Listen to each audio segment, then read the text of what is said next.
Hello दोस्तों, कैसे हो सारे। Welcome to my YouTube channel Govind Batham official channel पे। यहाँ आपको देखने को मिलेंगी मोटिवेशनल स्टोरी और गजब की हिंदी कहानियाँ। मेहनत का फल का महत्व। एक नगर में प्रतिष्ठित व्यापारी रहते थे जिन्हें बहुत समय बाद एक पुत्र की प्राप्ति हुई थी। उसका नाम चंद्रकांत रखा गया। चंद्रकांत घर में सभी का दुलारा था। अति कठिनाई एवं लंबे समय इंतजार के बाद संतान का सुख मिलने पर घर के प्रत्येक व्यक्ति के मन में व्यापारी के पुत्र चंद्रकांत के प्रति विशेष लाड प्यार था, जिसने चंद्रकांत को बहुत बिगाड़ दिया था। घर में किसी भी बात का अभाव नहीं था। चंद्रकांत की मांग से पहले ही उसकी सभी इच्छाएं पूरी कर दी जाती थी। शायद इसी के कारण चंद्रकांत को ना सुनने की आदत नहीं थी और ना ही मेहनत के महत्व का आभास था।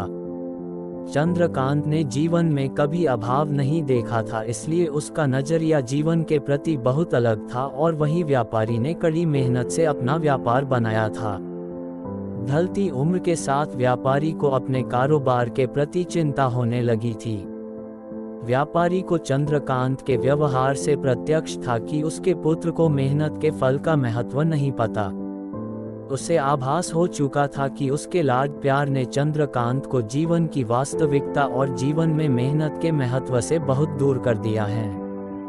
गहन चिंतन के बाद व्यापारी ने निश्चय किया कि वो चंद्रकांत को मेहनत के फल का महत्व स्वयं सिखाएगा, चाहे उसके लिए उसे कठोर ही क्यों न बनना पड़े।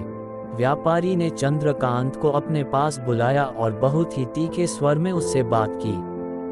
उसने कहा कि तुम्हारा मेरे परिवार में कोई अस्तित्व नहीं है, तुमने मेरे कारोबार में कोई योगदान नहीं दिया और इसलिए मैं चाहता हूं कि तुम अपनी मेहनत से धन कमाओ, तभी तुम्हें तुम्हारे धन के मुताबिक 2 वक्त का खाना दिया जाएगा। ये सुनकर चंद्रकांत को ज्यादा कोई फर्क नहीं पड़ा। उसने उसे क्षण भर का गुस्सा समझ लिया, लेकिन व्यापारी ने भी ठान रखी थी।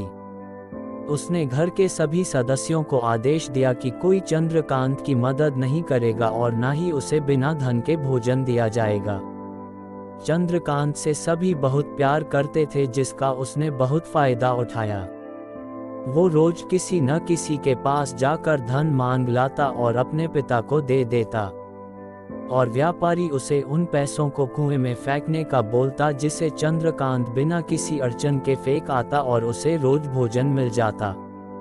ऐसा कई दिनों तक चलता रहा, लेकिन अब घर के लोगों को रोज रोज धन देना भारी पड़ने लगा। सभी उससे अपनी कन्नी काटने लगे, जिस कारण चंद्रकांत को मिलने वाला धन कम होने लगा और उस धन के हिसाब से उसका भोजन भी कम होने लगा। एक दिन चंद्रकांत को किसी ने धन नहीं दिया और उसे अपनी भूख को शांत करने के लिए गांव में जाकर कार्य करना पड़ा। उस दिन वो बहुत देर से थका हारा व्यापारी के पास पहुंचा और धन देकर भोजन मांगा। रोज के अनुसार व्यापारी ने उसे वो धन कुएं में फेंकने का आदेश दिया, जिसे इस बार चंद्रकांत सहजता से स्वीकार नहीं कर पाया और उसने पलटकर जवाब दिया, पिताजी, मैं इतनी मेहनत करके पसीना बहाकर इस धन को लाया और आपने मुझे एक क्षण में इसे कुएं में फेंकने कह दिया। ये सुनकर व्यापारी समझ गया कि आज चंद्रकांत को मेहनत के फल का महत्व समझ आ गया है।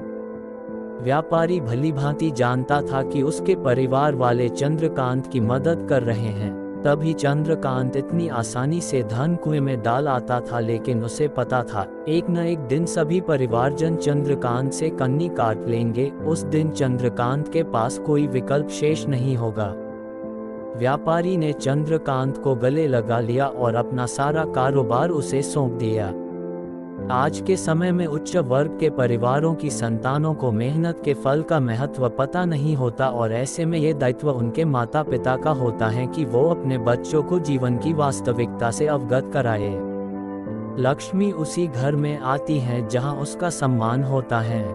मेहनत ही एक ऐसा हथियार है जो मनुष्य को किसी भी परिस्थिति से बाहर ला सकता है। व्यापारी के पास इतना धन तो था कि चंद्रकांत और उसकी आने वाली पीढ़ी बिना किसी मेहनत के जीवन आसानी से निकाल लेते, लेकिन अगर आज व्यापारी अपने पुत्र को मेहनत का महत्व नहीं बताता तो एक न एक दिन व्यापारी की आने वाली पीढ़ी व्यापारी को कोसती। दोस्तों, आपको हमारी यह कहानी कैसी लगी हमें कमेंट करके जरूर बताएं। धन्यवाद।